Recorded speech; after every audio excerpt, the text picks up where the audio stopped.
Hello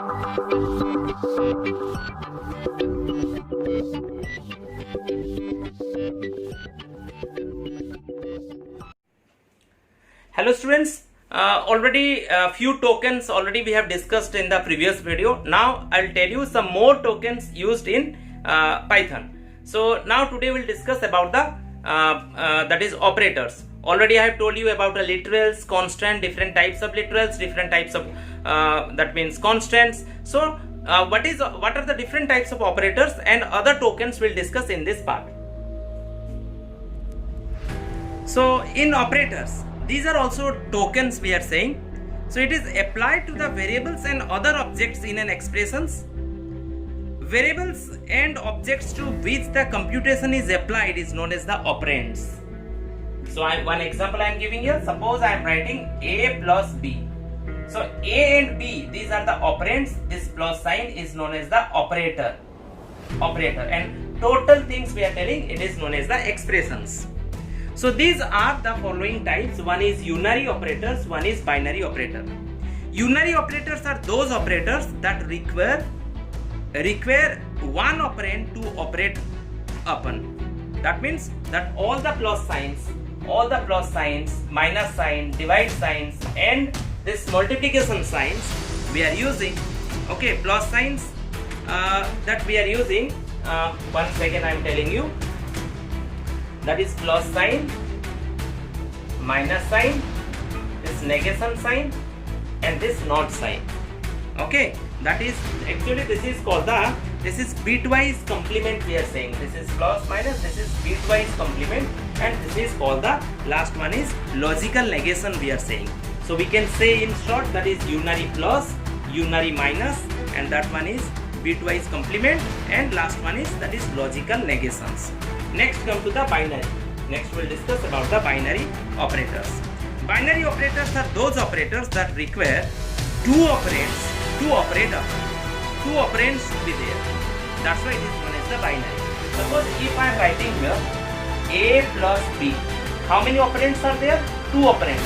So that is known as the binary operators. Where two operands are there, that is known as the binary operator. So binary operators are that is categorized as following.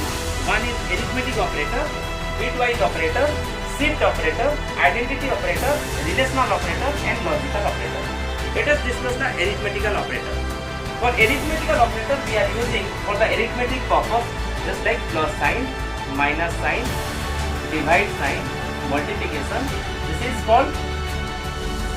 called the division sign. Divisions means just to find the remainder.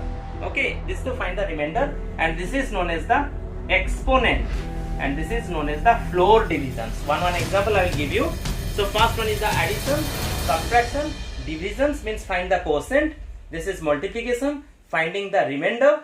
Okay, that is mode we are using, and this is called exponent, and this is called the floor divisions, means we are getting the integer part there. Next one is bitwise operator. In bitwise operator we are using this three. This one, and this one. Okay, the first one is known as the bitwise AND. This is called bitwise OR. Okay, or bitwise exclusive OR we are saying. Or next one is bitwise OR. This is bitwise AND, bitwise OR, and this one is bitwise XOR, exclusive OR. We can represent like this. Next one is the shift operator. Shift operator, that means we are using two shift operators we are using. One is shift left and one is shift right. Next, identity operator. Identity operator, only two identity operator we are using. One is and one we are using is not. One is and one is not we are using. Next is relational operator.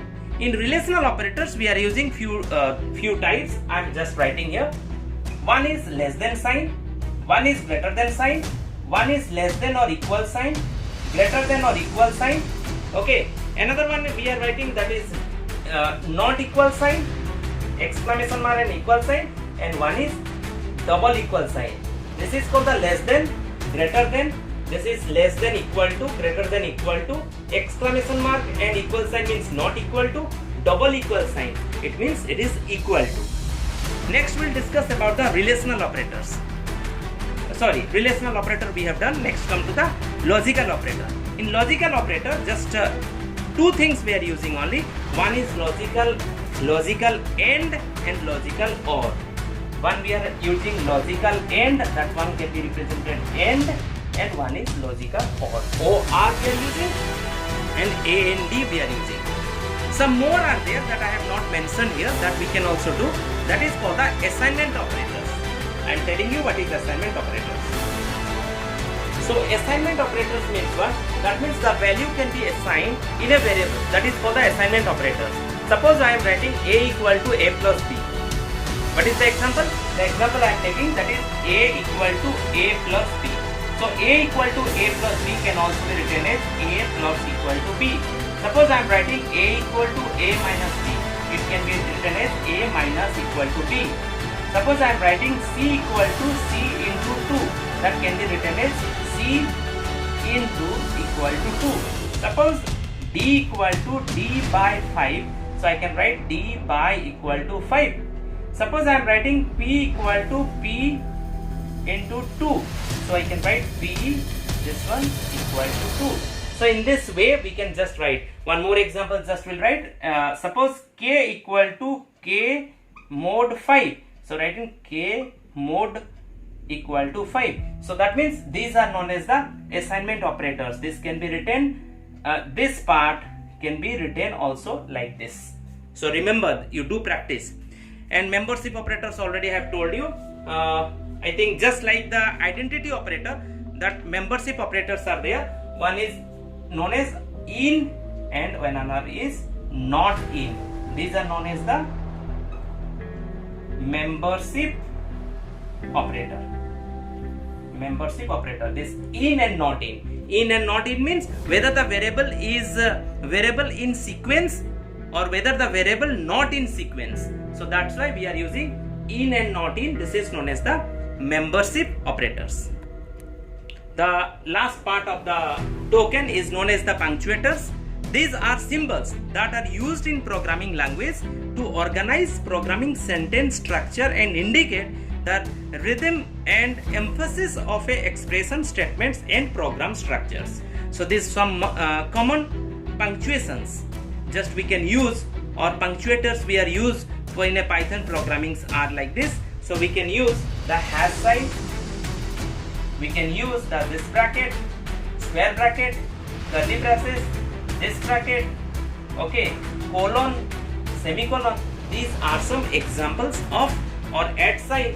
So these are some examples of the punctuators that can be used during the programming just to organize the sentence or structure.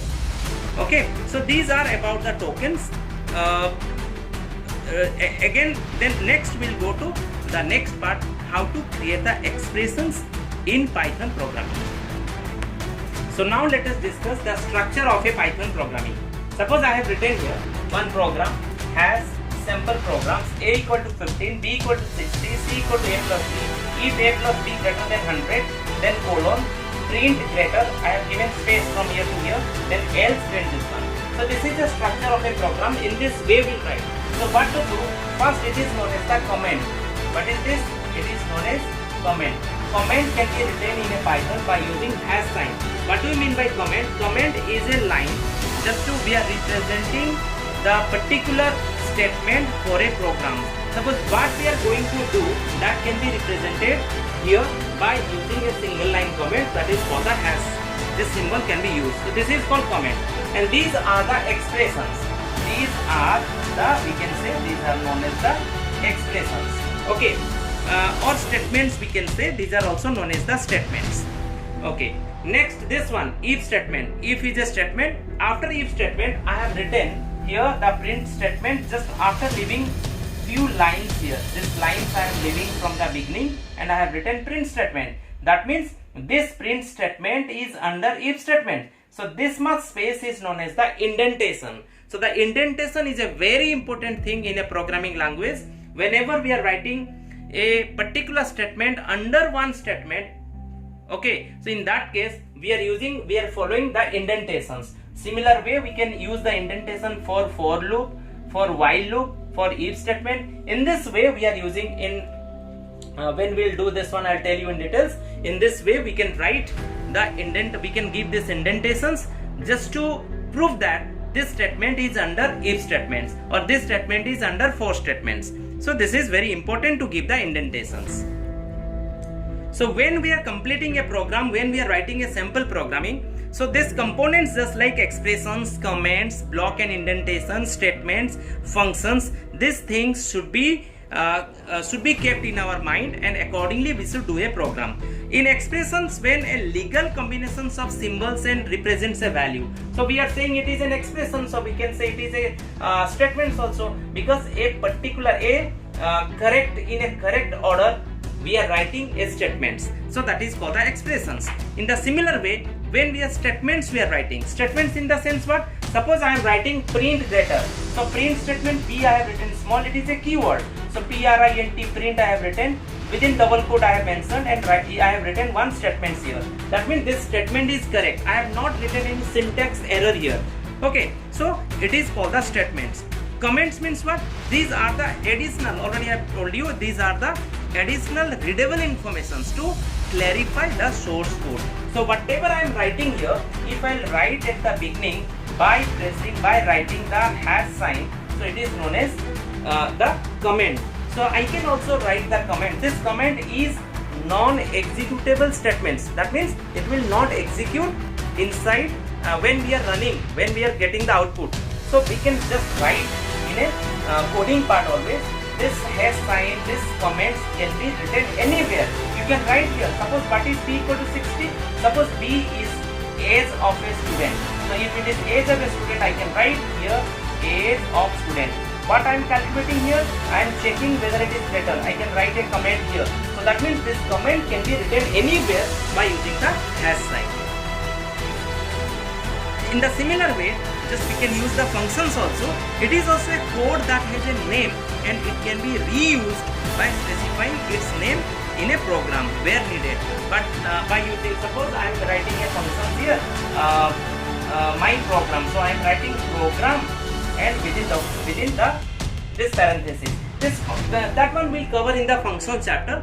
But you remember only that is a part of a structure of a program. So it is a code that has a name and it can be reused inside a program whenever we can write, whenever we want we can use. But now we are doing the simple programming. About functions I will tell you in details afterwards.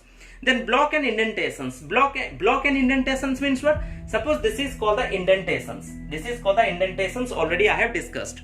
Okay, block means what? Suppose whenever I am writing here, if A greater than B, this colon I am giving. Colon indicates that few statements are there under if. So now I can write some statements here, leaving the gap. This space I am leaving here, just you see, this space I am leaving. This space means that is called the indentations. That means these four statements are there under if. Suppose I am writing for loop. I am writing here for, one statement I have written, then colon I have given. Colon I have given means few statements are there under for. So now I can just write few lines here.